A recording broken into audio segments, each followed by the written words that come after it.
In 2026, the expanded 48-team, 104-match FIFA World Cup is projected to generate $13 billion in total revenue. Generating that capital requires massive physical infrastructure. Host cities and local taxpayers absorb the localized, capital-intensive risks, from stadium conversions and municipal retrofits to public transit expansions and security mobilizations.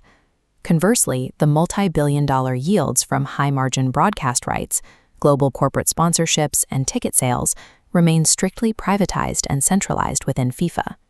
This diagram illustrates a massive underlying asset pool required to run the tournament, an aggregate player valuation exceeding 16.2 billion euros.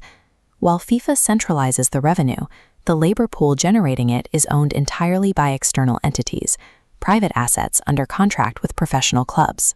To understand the financial architecture of this tournament, we must track how central capital flows into an $871 million distribution pool, and how strict liability frameworks hedge against that 16.2 billion euro labor force. The 2026 World Cup operates as a masterclass in asymmetrical financial hedging, carefully isolating revenue from operational exposure. This Sankey diagram maps the downward flow of that $13 billion origin point, splitting off a massive $871 million team distribution pool. Rather than an even split, FIFA utilizes a performance-weighted escalator model to subdivide these funds among the 48 participating member associations. At the baseline, every qualifying association is guaranteed $10.5 million. This consists of a $9 million fee for a group stage exit, plus a $1.5 million preparation allocation.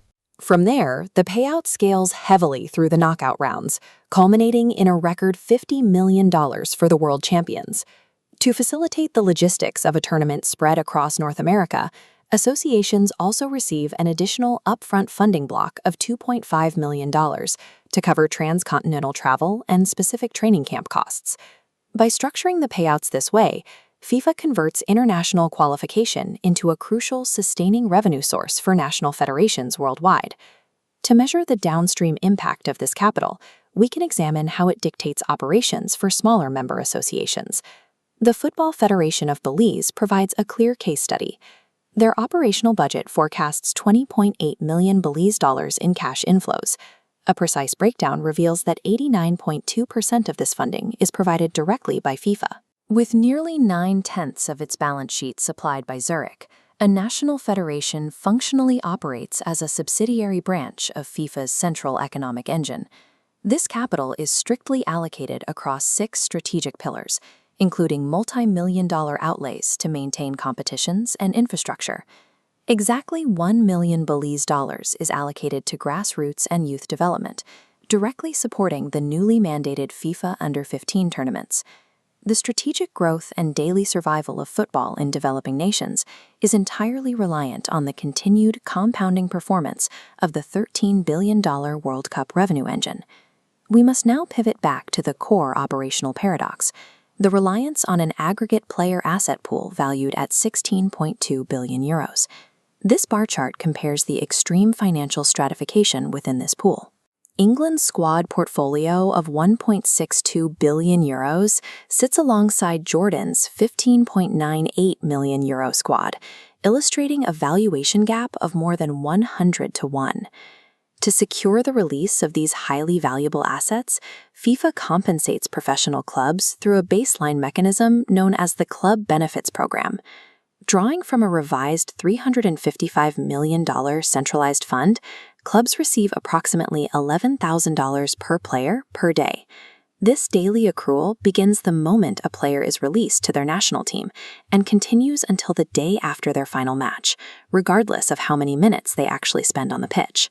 The critical threat to the system is the risk of temporary total disability, bodily injuries sustained by players during international duty. If a player is injured, their professional club loses a primary asset, but remains contractually obligated to pay the player's full salary during their recovery. To mitigate this liability, Zurich established the FIFA Club Protection Program, acting as a massive actuarial firewall. By legally guaranteeing salary coverage for injured players, FIFA maintains the cooperation of the European Club Association and secures the labor force necessary to stage the tournament. The club protection policy calculates compensation by dividing the player's fixed annual salary by 365, capped at €20,548 daily. Excluding the first 28 days of disablement, payments trigger from day 29, hard capped at €7.5 million per player per accident. Furthermore, this calculation applies solely to fixed base salaries.